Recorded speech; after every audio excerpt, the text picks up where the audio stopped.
Id-deputat nazzjonalista David Take fetaħ libel l-istazzjon tal-Midja Laburista wara li dawn ippubblikaw storja fejn għamlu akkużi u allegazzjonijiet folots dwaru. Il-wan nhar l-erba' ħareġ aħbar b'allegazzjonijiet li Take aġixxa b'mod illegali, iżda d-deputat nazzjonalista f'temp ta' ftit ħin beda proċeduri ta' libel. F'post fuq Facebook fejn qal li kien se jiftaħ dan il-libel, David Take kiteb li filwaqt li hu jaċċetta kritika u jifhem li l-politika tista' tkun diffiċli, iż-żejjed kollu żejjed.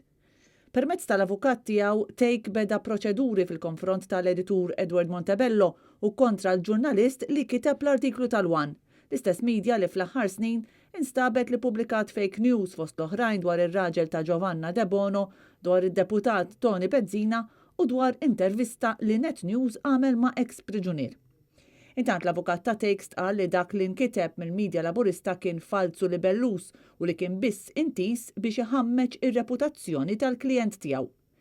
Fl-isfond ta' dak li ħareġ fil-Midja Indipendenti fl-aħħar ġimgħat, id-deputat nazzjonalista kien diġà min jeddu talab lill-Kummissarju l-Standards Pubbliċi George Hisler sabiex jinvestigah bħala membru parlamentari. Filwaqt li konferma li kellu kont pendenti tat-taxxa, David Take qal li dan kien dovut għal fatt li huwa dejjem iddikjara sal-anqas ċenteżmu ta' dħul tiegħu.